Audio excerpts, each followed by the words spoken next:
Profeta Elias, quando viu a nuvem era grande ou era pequena? Pequena. Pequena. O que a nuvem pequena carregava? Uma grande chuva. Uma grande chuva. Então, olhe para dentro da sua casa, aquilo que você vê que é pequeno, porque na verdade você está vendo que é pequeno, uma pequena nuvem, mas Deus está vendo dentro dessa pequena nuvem uma grande chuva. E os maiores milagres aconteceram a partir do pouco, ou do quase nada.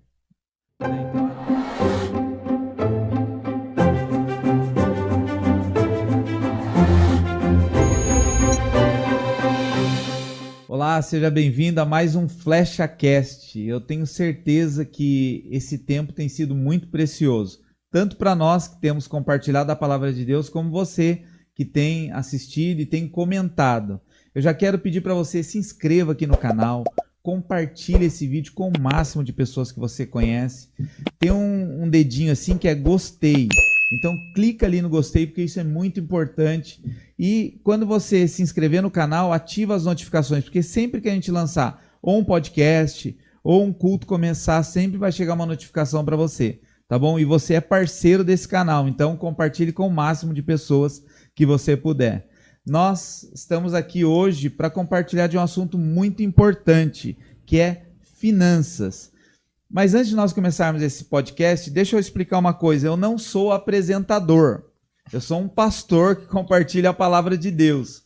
Que esses dias uma pessoa falou para mim assim, nossa pastor, você está legal como apresentador, né? Eu não sou apresentador, e se eu fosse eu morria de fome como apresentador, né? Então eu sou um pastor e eu quero compartilhar daquilo que eu tenho visto como necessidade do povo de Deus nesse tempo. E eu acho que esse assunto de hoje é muito importante, tanto para a minha vida, como para a sua vida, e nós vamos ouvir de experiências do que nós já vivenciamos no Senhor. Está comigo aqui hoje o Júnior, profeta do Senhor, um homem abençoado de Deus. Seja bem-vindo, Ju. Deus abençoe sua vida. Amém. Pode se apresentar aí, pode falar da sua vida, quem é tu? Da onde vem, para onde vai? Da onde vem, para onde você está indo? Bom, eu sou o Júnior, sou membro aqui da Igreja Koinonia, cunhado do pastor Alexandre, casado com Heloíse, pai da Esther, antigo industrial, engenheiro industrial e hoje empreendendo em algumas frentes que o Senhor tem me dado. E tenho servido a casa do Senhor aqui através do ministério de intercessão e através também suportando o ministério profético de alguma forma da casa. Legal. E hoje a gente vai falar sobre finanças. O Júnior tem um pouco de experiência nessa área e, na verdade, é um compartilhar de experiências e também um compartilhar de dicas, né? A Bíblia fala que o povo perece porque falta conhecimento. Então, no que cabe a nós é compartilhar conhecimento com aqueles que ainda não têm e depois ouvir histórias daqueles que também já têm muita experiência nessa área. Mas a primeira coisa que eu quero começar falando é que muitas pessoas, e a gente ouve muito falar a respeito disso no meio evangélico, né, ou no meio cristão, que a igreja fala muito de dinheiro, que a igreja toca muito no assunto de dinheiro. Tem gente que fala, eu não gosto de ir na igreja porque eu chego na igreja, a igreja fala de dinheiro. Quando não é dízimo, quando não é oferta, quando não é primícia, mas a pregação, eu me lembro uma vez que uma pessoa saiu brava da igreja porque o tema da pregação foi finanças. Eu vim aqui para ouvir uma palavra boa, para ouvir uma palavra de ânimo, e aí vem falar de dinheiro. Mas a pergunta é, quantas pessoas são destruídas diariamente por causa do dinheiro? Inúmeras. Inúmeras pessoas, né? E aí a gente vai ver as falas de Jesus e a movimentação de Jesus, ele falou muito mais de dinheiro do que de fé. Porque a preocupação de dinheiro, de Jesus com a movimentação financeira era muito grande, né? Porque ele sabe que Mamon é um Deus e que compete, né, diretamente com os valores do reino. Então, como integrar a fé e a oração no planejamento financeiro familiar, né? Fé e dinheiro se misturam? Na verdade, eu entendo, Ale, que a gente precisa entender que é tudo uma coisa só. Né? A nossa vida, nós somos seres espirituais, somos tricotômicos, corpo, alma e espírito, ou espírito, alma e corpo. As pessoas costumam colocar as coisas em caixinhas separadas, mas quando a gente entende que nós somos corpo, alma e espírito, a gente começa a enxergar as coisas da nossa vida de uma forma diferente. Então, por exemplo, O dinheiro, ele, por exemplo, tem pessoas que falam assim, dinheiro não traz felicidade. Dinheiro traz felicidade ou dinheiro não traz felicidade? Eu não sei se dinheiro traz felicidade. Eu já fui muito feliz em várias coisas que o dinheiro me proporcionou. Então, em alguns momentos, sim, ele traz felicidade. Ele é a raiz para me trazer a felicidade? Não, mas uma coisa é fato. Se você não tiver dinheiro, quando você passa por uma necessidade financeira grande, com certeza a tristeza ela vai te trazer. Então, assim, e o dinheiro, ele afeta diretamente o nosso emocional. E vai afetar o nosso corpo, e que pode também afetar o nosso espiritual. Por quê? Como que eu vou chegar inteiro? O Senhor quer que a gente seja homem ou mulher, ou obreiro ou não obreiro, que a gente seja pleno na nossa vida. Uhum. Que a gente viva a nossa vida de uma forma plena. E o que é ser pleno? Como é que eu chego na casa do Senhor para adorar o Senhor se as minhas emoções estão totalmente abaladas por conta de uma situação financeira? E é interessante que quem fala que dinheiro não traz felicidade é porque não tem. Com certeza. Então dá o seu para mim, que eu vou ser muito feliz. Na verdade, normalmente quem critica o dinheiro, mas Jorge Linhares ele fala uma coisa: tudo aquilo que você critica, você afasta de você. Sem dúvida. Né? E a parábola dos talentos é muito clara a respeito disso. Uhum. Um tinha 5 talentos, outro tinha 2, outro tinha 1. Uhum. O que tinha 5 multiplicou, o que tinha 2 multiplicou, o que tinha 1 Guardou. ficou com medo e guardou. Falou, não vou fazer nada e tal. E Deus pega lá, o Senhor, né? Pega do que tem 1 e dá para o que tem mais. Sim. Então aí talvez nasceu a célebre frase, né? O rico sempre mais rico e o pobre sempre mais pobre. Né? Por causa dessa mentalidade de miséria. Porque é uma pessoa que diz, o dinheiro não traz felicidade, porque a Bíblia diz, não, a Bíblia não diz. Sim. O apóstolo Paulo, ele não fala nada mal a respeito do dinheiro. Uhum. Né? Ele vai falar a respeito do amor ao dinheiro. Mas não do uso e fruto do dinheiro, né? Exato. E assim, uma coisa interessante eu já me peguei várias vezes, e aqui a gente vai falar um pouco sobre isso, eu sou convertido há 20, 21 anos, né? E durante muito tempo eu não dizimei, não ofertava de vez em quando, dizimava de vez em quando e não conhecia o que era primícia. E eu já me peguei várias vezes pensando sobre isso. Por que falar tanto de dinheiro? Né? Por que a igreja fala tanto de dinheiro? Na verdade, as pessoas precisam entender que não é a igreja, lógico, as pessoas idôneas, corretas, né? Porque a gente tem que tomar cuidado com isso também. Mas assim, as pessoas corretas, idôneas, por que a igreja fala muito de dinheiro? É muito óbvio isso. Eu entendo que o Senhor ele vai te confrontar onde está o seu coração. Uhum. Então, as pessoas precisam entender ainda que o coração delas ainda está muito preso ao dinheiro. E normalmente as pessoas que não conseguem ouvir falar de dinheiro é porque elas estão feridas nessa área. É como se você tivesse num relacionamento, você se feriu no passado e você não quer nem ouvir falar daquela pessoa. Por quê? O nome daquela pessoa te trazendo ao presente te fere. Então ela não está curada. Uhum. Então por isso que eu vejo isso, que as pessoas se incomodam bastante. Eu já estive nessa posição. E eu me questionei sobre isso e orei sobre isso. E o Senhor me trouxe essa revelação, né? Porque, na verdade, quanto mais mal a gente fala de algo, mais esse algo vai se afastar de nós. É a mesma coisa. Quando você fala mal de uma pessoa, essa pessoa sabe que você fala mal dela, ela vai evitar conversar com você. Com certeza. E o dinheiro não é diferente. Quanto mais você fala mal de dinheiro, porque, na verdade, é o que você falou. Na verdade, são pessoas traumatizadas, talvez, com o endividamento, com uma situação de miséria que sempre viveram, né? Uhum. E acha que Deus não é bondoso com ele, que a sorte não sorriu para eles, que eles não nasceram com a sorte suficiente para terem dinheiro. E é interessante que hoje eu estava vendo um vídeo no Instagram de uma menina que ela fala que ela foi despejada. E aquilo gerou uma revolta nela. E essa revolta fez com que ela criasse um canal no TikTok. Ela pegou os vídeos de um coaching famoso no Brasil e começou a publicar os vídeos desse coaching. Ele dá liberdade para isso. E em 4 ou 5 dias, um dos vídeos que ela postou bateu 10 milhões de visualização. O canal dela foi de 4 inscritos para 190 mil inscritos. E aí, mas tem a ver com internet? Não, tem a ver com propósito. Ela falou, a ordem de despejo me gerou uma revolta. Sim. E aí ela fala isso numa palestra desse coaching. E na hora ele fala assim, cara, que legal. Ele chama um funcionário e fala, quem é responsável pelo corte? Fulano, contrata ela. E a menina foi contratada por ele. E agora ela passou, então agora... E aí depois eu dei uma olhada no Instagram dela. Ela passou agora a viver o outro lado da vida. A menina tá num mar de bênção, né? De prosperidade. Mas porque foi uma indignação não contra o dinheiro, mas pela situação. Sim. Agora, conta um pouco da sua história aí, porque você passou por um momento, né? A gente estava rindo aqui, que estava num avião de boa, né? O avião teve uma turbulência e quase caiu, né? E você passou por uma situação muito difícil que te deu autoridade agora para falar a respeito disso. Jonas também estava de boa no barco, né? E o barco todo perecendo por conta de Jonas. Eu estava de boa, o avião estava de boa, mas estava indo para a direção errada, né? Então foi necessário esse processo para me trazer de novo para a rota, né? Porque realmente o meu coração tinha se afastado. Na verdade, eu fui uma pessoa em 2014, 2013, 2014, eu comecei a estudar sobre finanças.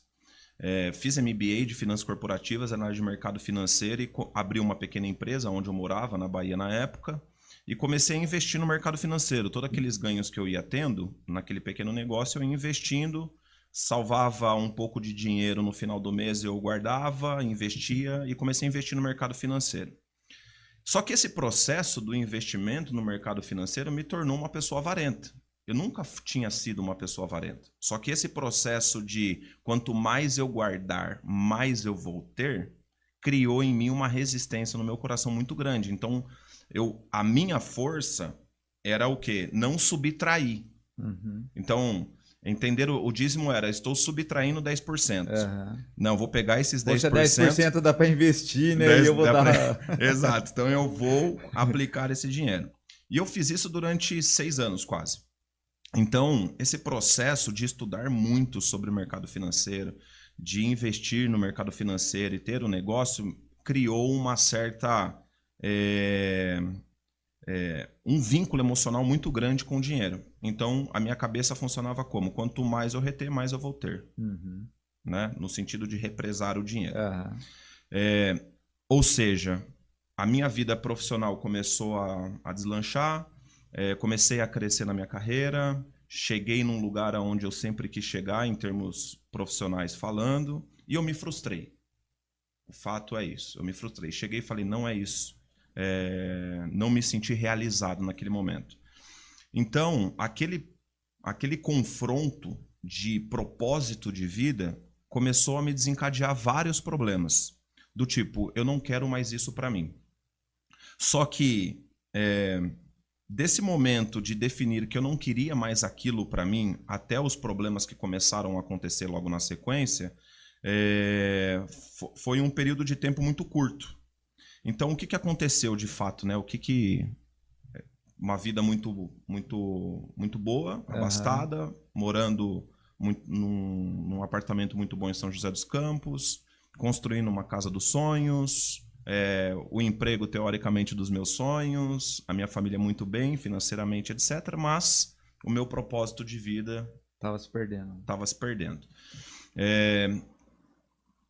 E é fato que houve uma intervenção de Deus naquilo. Interessante que seu propósito de vida estava se perdendo, não profissionalmente, né? Mas naquilo que Deus esperava de você. Sim. Enquanto filho, enquanto um profeta, enquanto um servo de Deus, né? Sim. Você estava se distanciando cada vez mais de Deus e vivendo sua própria vida, né? Exatamente. Estava conduzindo da forma como eu queria. Ou seja, aquele avião, né? Estava indo para uma direção que não era realmente aquilo que o Senhor estava planejando. E aquilo me incomodou muito, né? Começou a trazer vários problemas emocionais para mim, né? Então, naquele momento, quando houve uma intervenção divina, o que aconteceu de uma forma bem resumida? Eu perdi o meu emprego. Então, eu tinha um custo de vida de aproximadamente R$20 mil por mês.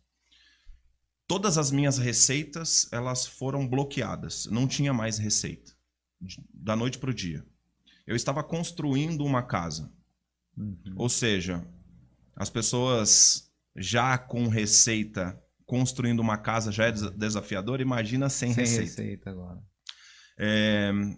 Eu tomei 2 golpes. Um golpe de uma construtora, que me levou quase R$100 mil. E um problema com a Ford que... meu carro teve um problema e a Ford não cobriu na garantia. Era um carro de R$220 mil na época.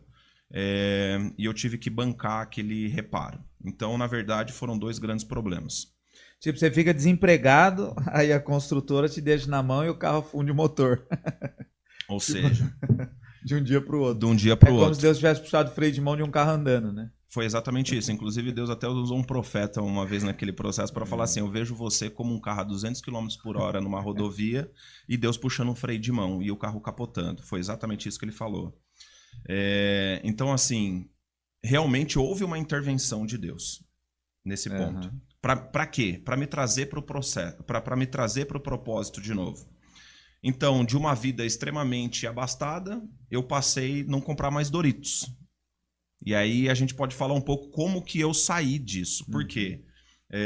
Lembra que eu falei que lá em 2014 eu comecei a investir no mercado financeiro? Então eu era uma Aham. pessoa muito bem controlada financeiramente. Então eu tinha uma reserva. Então o que que acontece? Né? E ali foi fundamental nesse processo o alinhamento da esposa com o esposo. Aham. Se não fosse a Elô, se ela não tivesse comigo nesse processo, se ela não tivesse realmente me ajudado nesse processo, a gente não teria saído E é desse interessante que problema. até tem um negócio que eu marquei aqui, um tópico, né? Um tópico que eu marquei aqui, mas que estava lá na frente, mas acho que cabe agora. Que é a importância de conversar abertamente sobre tudo que está Sem acontecendo. dúvida, sem Né? dúvida. Tipo, agora nós não vamos poder mais comprar Doritos, nada contra a marca, mas nós vamos ter que comprar Fofura. o Fofura. É, Mas é inferior, não tem problema, mas o momento agora é para isso. Mas você precisa do apoio da sua esposa, sim. que vai ganhar o apoio da sua filha, que ainda era pequena, mas já começou a vivenciar isso. Né? A gente tinha algumas preocupações nesse processo. Uma das preocupações nesse processo era não deixar a Esther sentir O impacto. o impacto. E é muito interessante isso, porque você começa a perceber alguns atributos de Deus como pai para você. Quando você tem um filho, você começa a conseguir correlacionar algumas coisas, mas isso é outro assunto. Então, o que aconteceu? Nós nos unimos como família para proteger o negócio. Então, o que a gente fez? A gente direcionou toda a nossa força para fazer com que a casa terminasse. Porque se a casa não terminasse, de fato, todo o nosso patrimônio a gente teria perdido. Teria que vender a casa para pagar a dívida mais para frente. Se a gente não termina a casa, a gente ia vender uma casa inacabada. não vende, ninguém compra, é difícil alguém comprar. Esse era o ponto. Então, o que aconteceu? Todos os meus recursos que eu tinha planejado, não era suficiente para conseguir terminar a casa. Por quê? Porque a caminhonete estava quebrada. Então, aí você percebe um tratamento realmente de Deus, de fazer a gente entender de que tudo que Deus constrói, ele não divide a sua glória com ninguém. Então, assim, Deus, na verdade, ele atou os meus pés, os meus braços, para me fazer entender o que era depender dele. Esse é o lado espiritual da coisa, mas o lado racional, o que foi? Eu tinha uma reserva financeira, injetei na obra. Consumiu rapidamente. A caminhonete estava quebrada. Eu tinha 2 carros. Tinha a caminhonete e um carro mais popular. E aí tem muito dessa questão dessa questão do orgulho, né? Qual carro que eu vendo? Qual carro que eu desfaço? Continuo humanamente, eu vendo o popular, vou ficar com a caminhonete. Exatamente. Né? E aí, assim, eu entendi que eu deveria ter vendido a caminhonete. Então, se tivesse vendido o carro popular, depois ia ter que vender a caminhonete, porque o tempo do processo demorou mais do que eu imaginava. Então, vendi a caminhonete, consegui, foi um milagre de Deus também, a caminhonete ficou boa, testei a caminhonete, etc e tal, vendi a caminhonete. Pegamos o dinheiro e investimos na obra. E a obra continua andando. Com isso, a gente conseguiu avançar para terminar a obra. E como que a gente se organizou dentro de casa? Com atitude simples. Então, eu morava num apartamento de 120 metros quadrados, num bairro X, em São José dos Campos, fui para o bairro Y, para um apartamento de 60. Então, o que eu precisava fazer? Eu não tinha mais receita. O que eu tinha era alguns patrimônios e um negócio. E eu tinha as despesas da minha casa, que eu precisava morar, precisava comer, precisava, enfim. Então, a gente jogou o nosso custo máximo para baixo que a gente conseguia. Como que a gente fez isso? Por exemplo, né? Não comprava mais Doritos. Comprava o Fofura. para Não externo. comprava mais Coca, era o Tip, não sei o que. Não comprava mais Coca nem Guaraná. Comprava o refrigerante, eu nem sei o nome do refrigerante. De R$3,50, R$3,80. A Coca era R$8, R$9. Eu comprava esse refrigerante.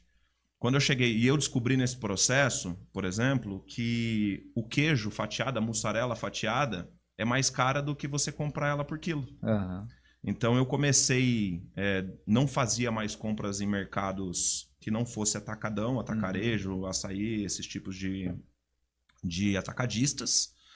Comecei a fazer compras nele e comprava, por exemplo, 1 quilo de mussarela, cortava a mussarela em pedaço, congelava e a gente fatiava. E é interessante que isso é a estratégia que o próprio Deus vai dando, né? Sem dúvida. E é interessante que quem está assistindo, quem está compartilhando com a gente esse podcast, já passou por momentos de dificuldade, mas tem gente que não se dobra. A pessoa está endividada, mas está parando no carrinho do pastel e ainda comendo lanche, comendo Sem pastel. Com R$100 que a pessoa gasta num carrinho de cachorro-quente lá, R$80 no carrinho, ela compra a mistura da semana toda.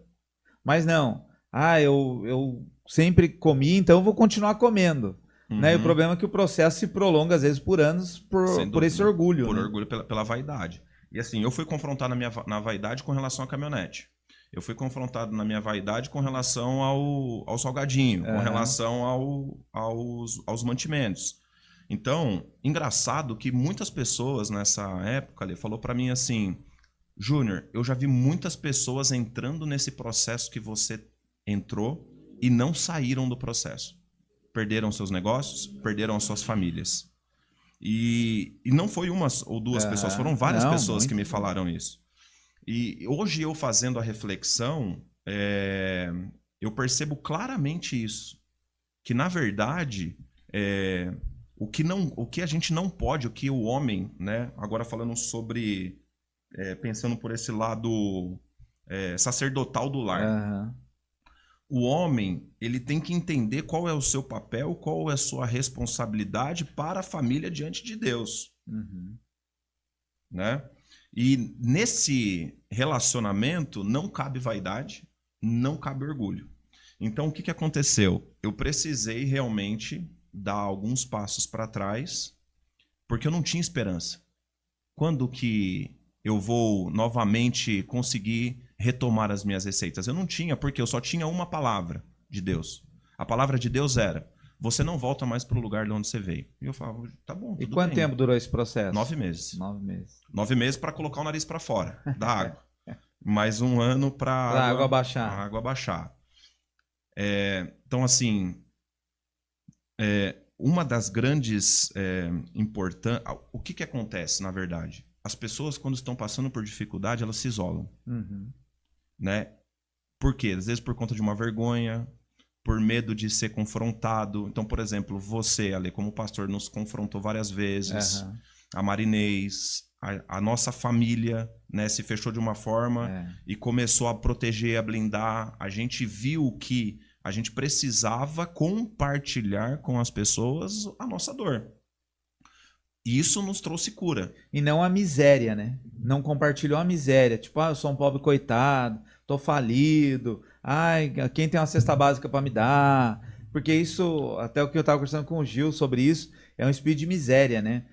Muitas pessoas entram nesse vale da sombra da morte e lá se tornam miseráveis. Sim. Né? Vivem vidas como pedintes e não acabam buscando lutar para se levantar de novo. Sim. Tipo, agora eu fali, agora eu quebrei, deu ruim, Deus puxou o freio de mão, o carro andando, agora eu sou um coitado, sou um marginalizado agora, né? E não, e aí você fez completamente o contrário, continuou lutando, né? Sim. O Anderson também, né? O Andy, a Ju, o Américo, a Esa, minha mãe, meus irmãos, você, a Marinês. Então, assim, a gente se fechou da família e começou a compartilhar isso, não de uma forma de vitimista, né? Mas de uma forma protagonista, de falar assim, cara, eu tô na lama, como é que eu saio disso, né? Eu vejo muitos homens que eles não compartilham com as esposas suas decisões. Por exemplo, umas 4 semanas atrás, conversando com uma pessoa, com um homem, ele falou para mim assim, irmão, você compartilha muitas coisas com a sua esposa. Claro que eu compartilho. Não, quase tudo. Tudo né? com a minha esposa. Eu procuro compartilhar tudo com ela. Quantas vezes eu já me livrei de poucas e boas porque eu compartilhei com ela antes, ela falou, não faz. E muitas vezes o que ela falou assim, não faz, eu fiz, quebrei a cara. Então, assim... Quase sempre acontece isso. Quase sempre. Quando a esposa fala não faz, não o marido faz. E aí quebra a cara, né? Então, assim, porque na verdade não se trata de prosperar sozinho. Deus, ele quer que você prospere, ele é o maior interessado em que você prospere, mas antes da prosperidade, ele quer que você seja uma só carne e um só espírito com a sua esposa. E isso faz parte também do compartilhamento das situações. Aí vocês buscaram equilíbrio, né? E na verdade as pessoas não entendem essa busca de equilíbrio, né, dentro do lar. Sim. Porque às vezes o marido ganha mais ou a esposa ganha mais e é esse desequilíbrio, né? As minhas contas são minhas contas, suas contas são suas contas, né? Eu já falo aqui abertamente e sempre falei isso, eu não concordo com casal que tem as contas de casa dividida. Você paga água, luz, internet, eu pago aluguel e comida. Um dia isso vai dar ruim. Porque o dia que o cara tá duro, deu algum problema, ele não paga água, luz, nem o telefone e corta, a mulher vai falar assim, ué, mas você não tava pagando suas contas? Não tem minhas contas, suas contas, são nossas contas, uma só carne, é um só lar, né? E acho que vocês passaram muito por isso dentro desse processo, né? Sem dúvida, porque, na verdade, dentro da nossa casa, desde muito cedo, desde quando a gente já casou, na verdade, a conta era uma só. Então, nunca existiu isso dentro de casa. Isso facilitou bastante, porque... Na hora da luta. Na hora da luta, imagina, né? Imagina se na hora da luta esse conceito, esse princípio já não tivesse bem fundamentado. Ia virar um caos. Na verdade, quando você falou isso da luta, eu fiquei imaginando, esses dias eu vi uma luta de boxe, não sei se foi UFC, boxe, que era de dupla. Eu nunca tinha visto luta de dupla. Não sei se você já viu luta de dupla. Eu nunca tinha visto. E aí são dois caras, né? Então, 2 e 2, né? E vai lutar um contra um e o cara fica na reserva. Então, a hora que esse aqui tá bambeando, ele bate lá na mão, o outro pula pra dentro do ringue. Aí o cara, a hora que tava bambeando, ele bateu a mão, o cara falou, não vou entrar. Agora que você tá arrebentado, eu vou entrar. Só que e aí os dois perderam a luta. Ele não quis entrar no ringue, porque ele quis dizer assim, tipo, você perdeu o time de me passar a luta. Sim. Agora que o negócio tá desandado, você quer me passar? E os dois perderam a luta. Sim. Então acontece isso mais ou menos dentro do casamento. Tipo assim, a esposa tá vendo que o marido tá indo pro buraco. Não, aí o problema é dele. Só que eles não entendem que quem perde a luta é a família. A família. Não é o Júnior que perderia a luta, ou a Elô, ou a Esther. Não, a família toda vai pro buraco. Sem dúvida. Né? E assim, muitas coisas eu tive que abrir mão. Por exemplo, eu sou apaixonado por pescaria. Então, nesse processo, eu já não ia pescar tanto. A Elô é apaixonada por viajar. Nesse processo, a gente não ia viajar tanto. Inclusive, a gente deixou de fazer várias viagens. E uma viagem que a gente não ia fazer por conta de recurso, alguém veio e abençoou a nossa vida. E assim, é interessante porque tem pessoas que mesmo diante de situações como essa, veem a doação como algo que a confronta, sabe? Que afronta. Ela não sabe receber E eu tenho para mim que para a gente talvez encerrar esse tópico, né, desse processo, eu tenho para mim até hoje um entendimento muito claro de que o que foi que virou realmente a chave para mudar a estação na nossa vida. Foi num dia quando eu acordei de madrugada, estava numa crise de ansiedade, estava beirando a depressão, estava realmente muito desequilibrado emocionalmente, porque não tinha a esperança de quando esse processo ia acabar. Achei que Deus queria me matar, que Deus queria me destruir, aquela coisa toda. E aí, nesta madrugada, eu acordei e o Senhor falou comigo. Dentro da minha casa, lá na sala. Eu sentado no sofá, o Senhor falou comigo. Quando Deus falou comigo naquele dia, eu consegui extrair de mim um sentimento de gratidão. De gratidão por aquilo que eu estava passando. E por aquilo que Deus ainda havia preservado na minha vida. Então eu consegui ser grato, consegui enxergar, ser grato no momento de muita dificuldade. Eu tenho certeza, porque naquele dia, algo dentro de mim mudou. Eu senti como se... Sabe, às vezes, quando você chega em um determinado lugar, você se sente pesado. Você tá com peso, de repente alguém ora por você e parece que arranca com a mão. Aham. Foi naquele dia, naquela madrugada, eu acordei daquela situação e dentro de mim, falando com Deus, eu consegui ter este lapso de gratidão. A partir daquele dia eu tenho para mim que a minha vida realmente, a estação começou a mudar.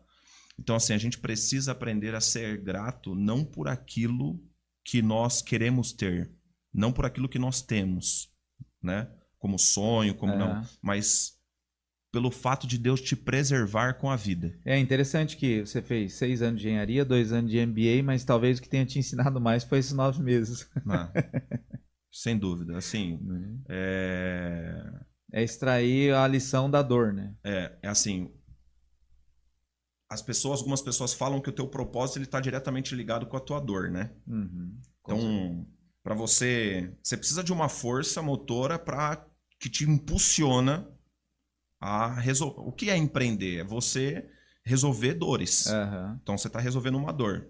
Então, você está empreendendo, certo? Então, quando a gente se move por uma dor que a gente realmente sentiu, por exemplo, nesse processo eu comecei a dizimar, comecei a ofertar, comecei a fazer coisas que eu fazia cambaleando.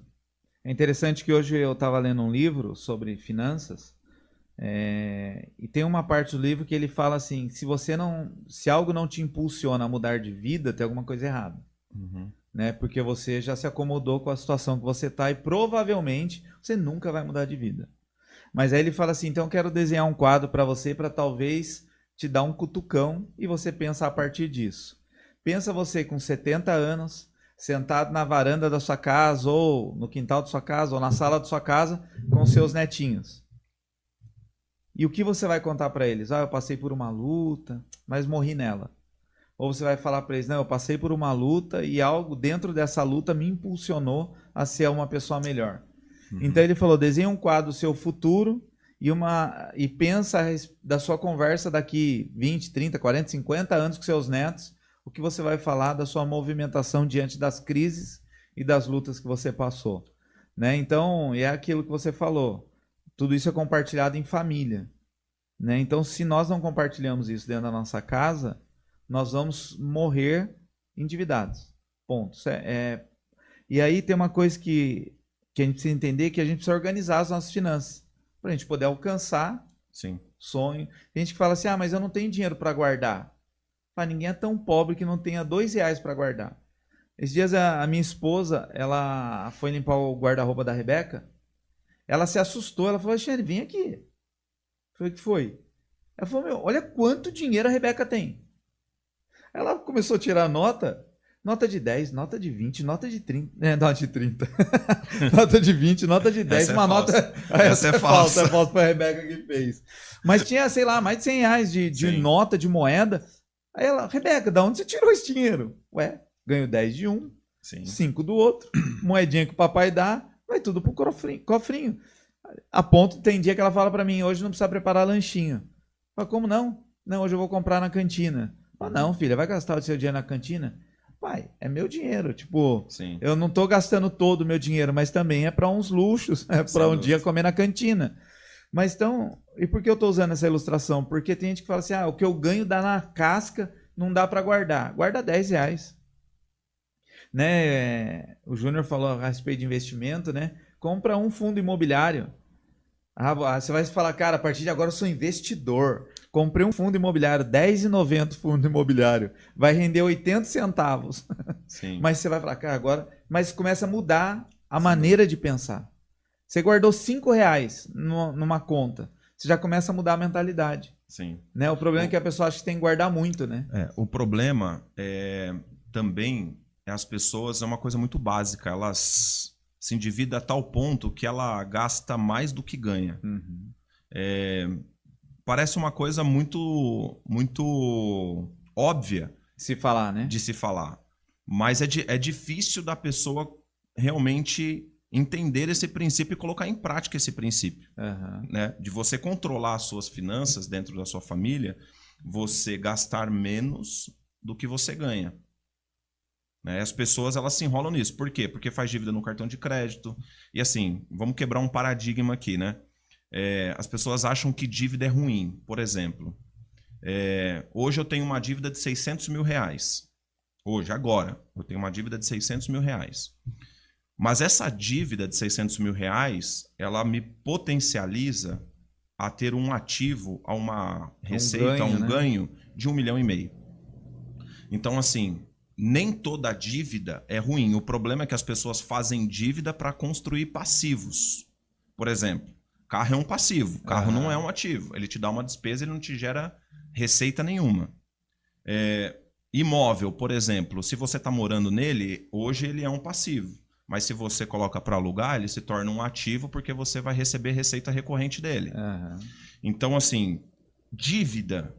Existe dívida ruim e existe dívida boa. O problema é que as pessoas só fazem dívida ruim.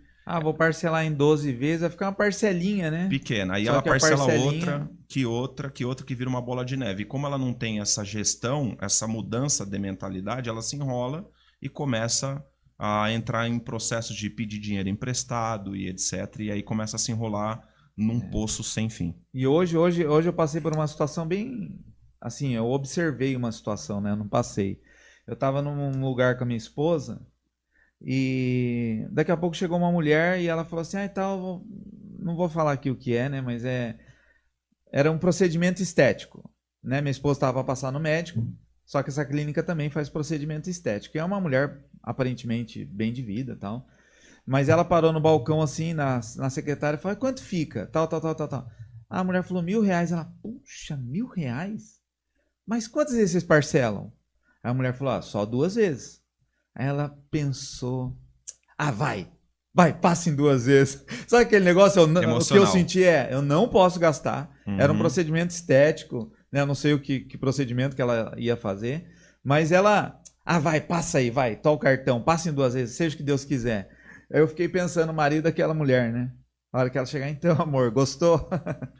Só parcelei em 2 de 500. Se o marido não tem um controle da finança da esposa ou da esposa do marido, ela se enrola, ela começa a ter problemas dentro de casa, o marido não vai saber o que é, porque na verdade o que desencadeou foi a dívida que ela fez lá, sem poder fazer. E uma coisa, dentro de todos os processos que você passou, quantas vezes pegou dinheiro emprestado? Nenhuma. Para sair? Nenhuma. O problema é que o quê? As pessoas entram no endividamento e elas vão se endividando cada vez mais pegando dinheiro emprestado. Sim. Né? A gente estava rindo aqui porque antes da gente começar, né? Porque a pessoa pega o dinheiro com o A para pagar o B e o C. Sim. Aí ela não consegue pagar total o B e o C, no outro mês ela está devendo para o A, para o B e para o C. Sim. Aí ela vai pegar com o D. Aí no outro mês ela está devendo para o A, pagou mais um pouquinho pro B, pagou mais um pouquinho pro C e agora tá devendo pro D também. E quando ela percebe, ela tá enrolada até o tutano e muitas vezes a casa dela não sabe, o marido não sabe, a esposa não sabe, os cartões estouraram, né? E eles estão sem comer. Sim. E aí chegam numa situação muito difícil. E que daí é o que a gente falou assim, pegar dinheiro emprestado não é a solução para ninguém, né? Na verdade, pegar dinheiro emprestado para pagar a dívida. Sim, né? Então é uma bola de neve, entra né? naquilo que você falou, o pegar o dinheiro para um impulsionamento é uma coisa, para um investimento, né? Não para pagar a dívida. Exatamente. Eu fiz, como você comentou, eu fiz 6 anos de engenharia, 2 anos de MBA. Se você me perguntar o que eu lembro da engenharia, quase nada. O que eu lembro do MBA, também quase nada. Mas algumas coisas gravaram na minha cabeça. Por exemplo, no MBA, eu aprendi o que era alavancagem financeira. O que é alavancagem financeira? Você pegar capital de terceiro para alavancar o teu negócio, por exemplo. E isso é uma dívida boa. Então, eu estou pegando o dinheiro emprestado com um terceiro, no caso o banco, para alavancar o meu negócio para construir mais riqueza com aquele dinheiro. Então, aquele dinheiro que hoje vale 1, ele vai valer 3 na minha mão naquele negócio.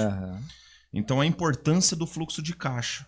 Por exemplo, muitas famílias hoje não entendem esse conceito do fluxo de caixa. O marido está conduzindo as finanças da casa, ou a esposa está conduzindo, e não tem um conceito do que é o fluxo de caixa.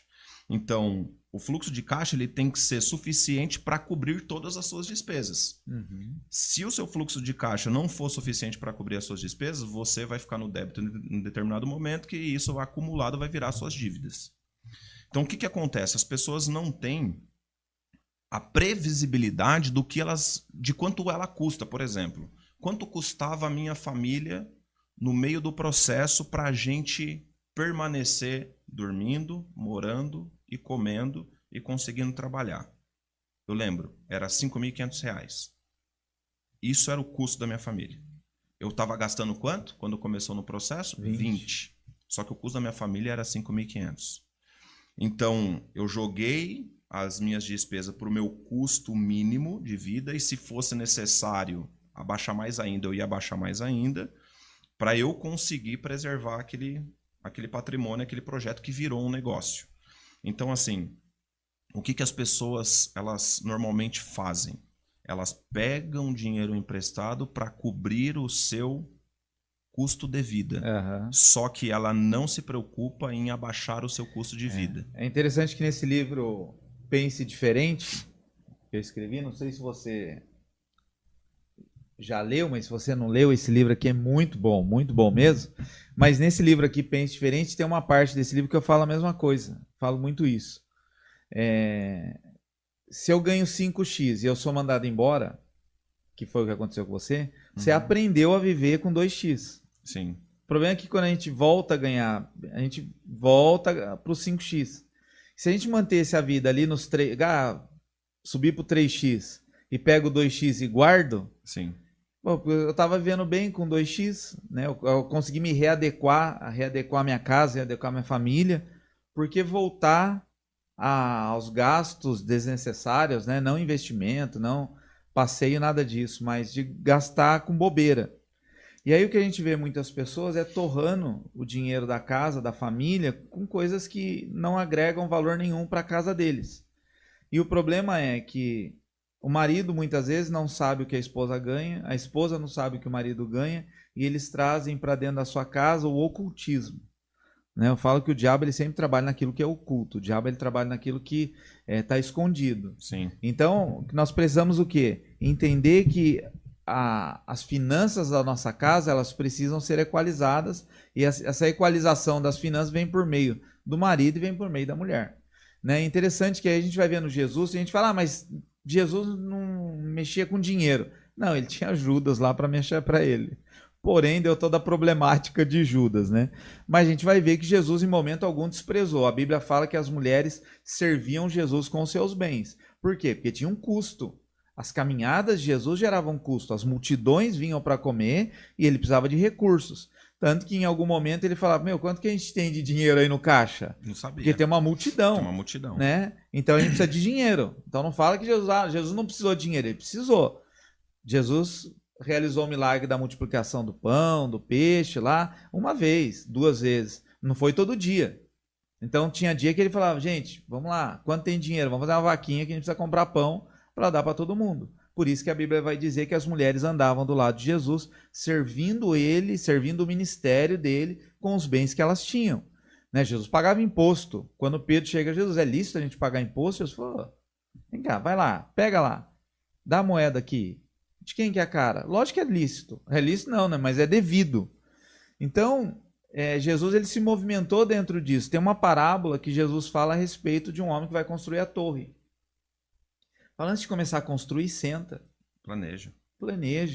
Vai conseguir concluir? Esse dia a gente estava rindo, até contei acho que aqui na igreja, mas a gente estava querendo comprar um negócio lá em casa, lá, e o Júnior sabe disso, depois eu contei para ele, lá do armário de cozinha. A gente queria comprar um armário de cozinha lá em casa e tal. Eu falei, não, beleza. Ah, mas parcelinha. Não, as parcelinhas é legal, agora.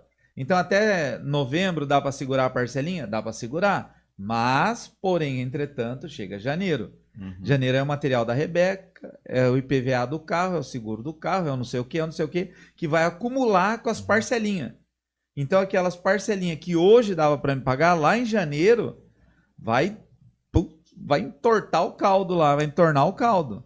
Então é essa falta de planejamento, porque a pessoa faz um negócio, um parcelamento em 12 vezes. Sem saber o fluxo de caixa dela, quanto que ela vai ter de custo nos hoje dá para pagar meses. a parcela? Dá para pagar. Quantas pessoas morrem na primeira parcela?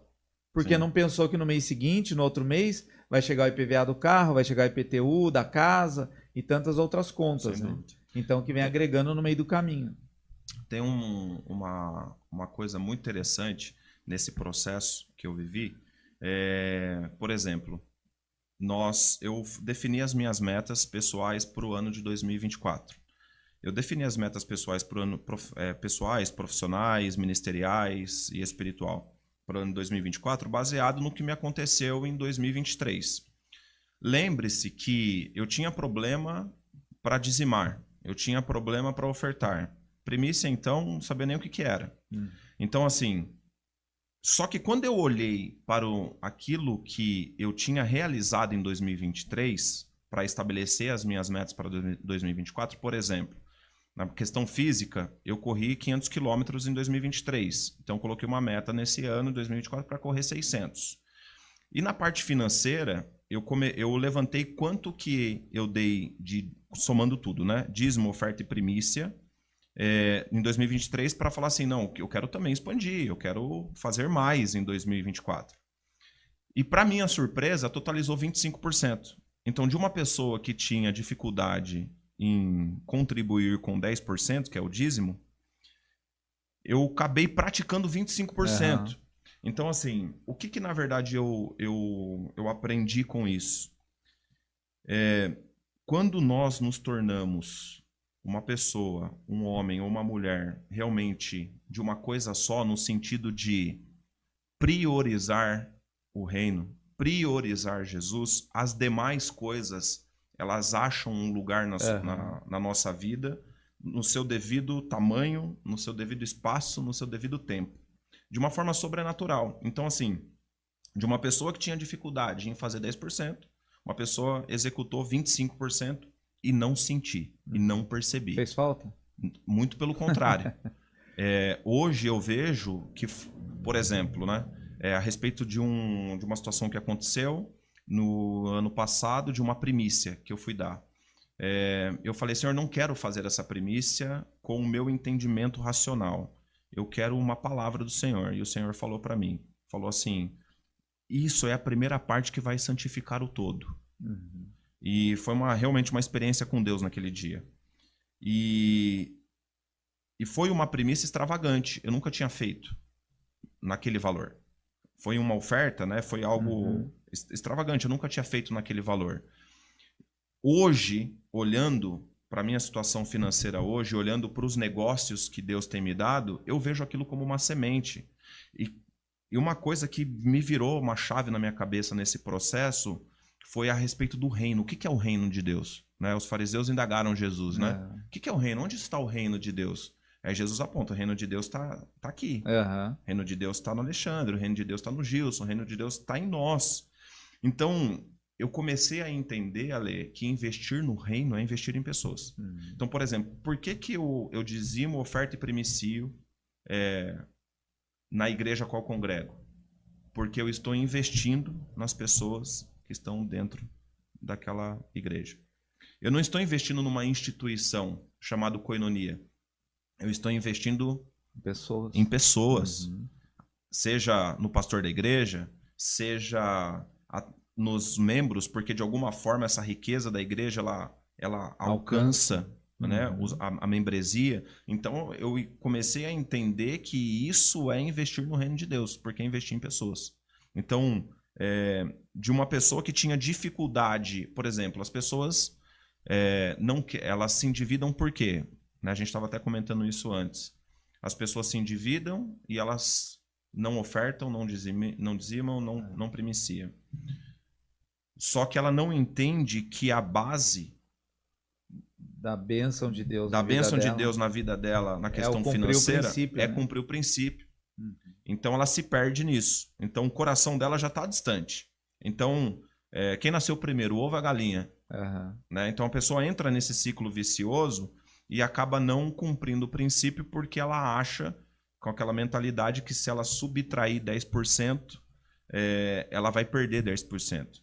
E a gente precisa entender que, na verdade, isso são sementes. Você está semeando e, de alguma forma, o Senhor vai fazer retornar para você de forma recalcada, sacudida e transbordante. E, na verdade, quando as pessoas elas entram num processo difícil dentro da casa delas, elas não buscam ajuda. A gente já está encerrando, já está caminhando bem para o final, mas quero deixar um conselho, porque nós ouvimos aqui a história, né, do Júnior, e em todo esse processo ele não se isolou.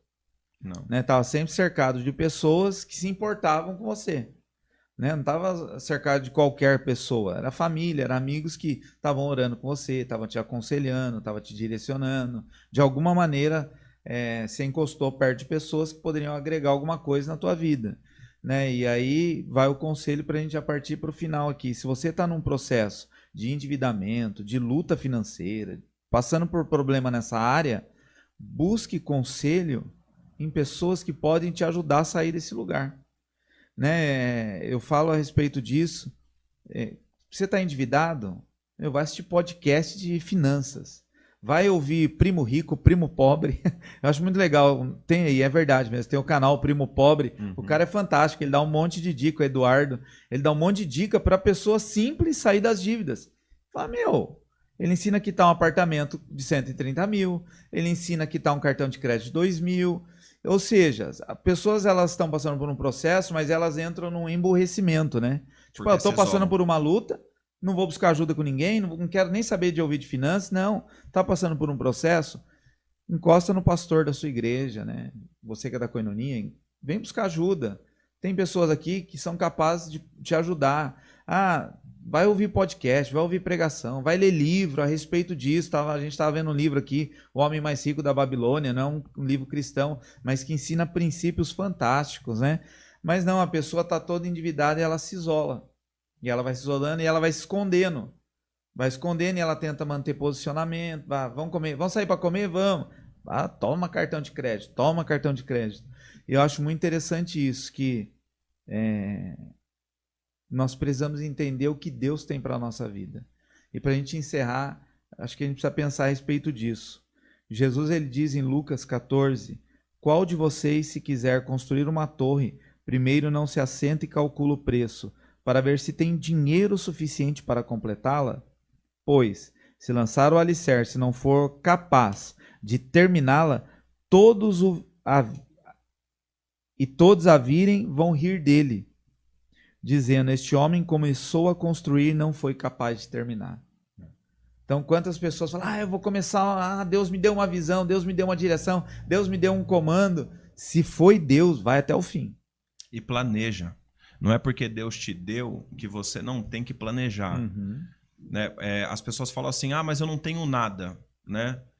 Jesus, os discípulos poderiam olhar também para os 5 pães e 2 peixinhos diante daquela multidão e falar, eu não tenho nada. Não. O que é 5 pães e 2 peixes para uma multidão? Né? O que é 5 pães e 2 peixes para uma multidão?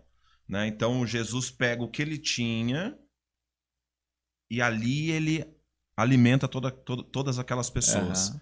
A viúva de Sarepta a mesma coisa. Quando o profeta chegou diante da casa dela, declara-me o que é que você tem em casa. Ela fala, não tenho nada. Senão somente... Então tinha. Então assim, Jesus, ele trabalha com o que você tem. Uhum. Por mais que você ache que não é nada, mas o que é que você tem? Por exemplo, eu tenho um talento em fazer bolo. Estou com um problema, dificuldade. Assim, a gente falou do lado espiritual, falou de tudo isso, mas é muito simples. Você tem que ter uma receita maior do que a sua despesa, senão você vai entrar no endividamento. Então eu não tenho nada, não, mas como é que eu aumento como é que eu saldo as minhas dívidas? Simples, você vai ter que ganhar mais dinheiro para quitar as suas dívidas, porque agora você tem as suas dívidas para pagar mais o seu custo de vida. Então, você precisa aumentar a sua receita. Mas eu não tenho nada. Não, você tem um talento, sabe fazer um bolo. Faz o bolo, vende o bolo. Aí a pessoa fala, mas um bolo, para quem estava zerado, tem uns 10 reais a mais, já é um fôlego. Já começa a ter fôlego, né? E ela vai pegar gosto pelo negócio. Né? O problema é que a pessoa faz... Muitas pessoas, e a gente está encerrando, mas muitas pessoas vão fazer pão. Aí ganham 100 reais com pão. Ô amor, partiu comprar pizza. E aí você olha para uma pessoa dessa e fala, me ajuda, né? Sim. Você gera uma renda extra para comer pizza. Exatamente. Não que não possa comer pizza, mas uma pessoa que está endividada, ela gerou uma renda extra, isso é fantástico, né? Quem não sabe fazer um bolo, um pão, qualquer alguma outra coisa que possa acrescentar renda, né? Exatamente. E é a forma mais rápida de você quitar as suas dívidas de uma forma saudável, Uhum. né? E não de uma forma problemática, É. pedindo mais empréstimo e pedindo empréstimo para pessoa, para banco e etc. Mas sim de uma forma saudável, você aumentar a sua receita. Eu falei aqui no início, só para a gente encerrar, essa questão que o investimento no mercado financeiro me trouxe alguns problemas, e realmente me trouxe alguns problemas de mentalidade no meu coração. Mas ele me trouxe muitas soluções, muitas viradas de chave na minha cabeça que me fizeram estar onde eu estou hoje. Então, assim, o fato de você comentou por exemplo, hoje o valor de uma pizza é R$50. Uhum. Você sabia que com R$50 você pode comprar talvez 5, 10 ações ou fundos imobiliários que vai te render centavos por mês. E ali você vai começando a entender o conceito das coisas. Para você não é nada. Mas Deus, ele não precisa de grandes coisas para fazer grandes milagres. O profeta Elias, quando viu a nuvem era grande ou era pequena? Pequena. O que a nuvem pequena carregava? Uma grande chuva. Uma grande chuva. Então, olhe para dentro da sua casa, aquilo que você vê que é pequeno, porque na verdade você está vendo que é pequeno, uma pequena nuvem, mas Deus está vendo dentro dessa pequena nuvem uma grande chuva. E os maiores milagres aconteceram a partir do pouco, ou do quase nada. Né? Então, não tenho nada. Então é ali que Deus começa a realizar o milagre. Né? Eu estou passando por uma situação difícil. Então, faça com que isso seja um fator para te impulsionar. Amém? Júnior, obrigado. Deus abençoe. Foi bênção demais. Né? É um assunto, todo assunto que a gente está tratando aqui, a gente fala assim, puxa, é um assunto que poderia dar aqui umas 3 horas de conversa, e talvez você vai assistir e você vai falar assim, poxa, mas não falou daquela parte. Então depois você deixa aí nos comentários o que você achou que faltou para a gente já gravar o próximo podcast sobre finanças. Parte 2. Sobre esse assunto, né? De repente, a gente pode falar num próximo sobre empreender, né? Sobre o empreendedorismo. É interessante, eu acho muito legal, e eu tenho prazer em comprar coisa de pessoas que eu vejo assim, que a pessoa está ali fazendo um pão para impulsionar algo dentro da casa dela. Isso motiva até quem está em volta dela, né? Então, talvez seja um assunto aí para um próximo podcast. Mas não esquece de comentar, de curtir, de compartilhar, de enviar para o máximo de pessoas que você conhece, e vamos juntos tocar os 4 cantos dessa terra. Amém. E eu tenho certeza que em breve nós vamos tocar 1 milhão de pessoas. Eu quero liberar essa palavra aqui, que essas palavras estão sendo liberadas e vão tocar milhares de pessoas. Tá bom? Deus abençoe. Até o próximo podcast. Se inscreve no canal aí, você vai ver que tem outros podcasts que vão edificar demais a sua vida. Deus abençoe.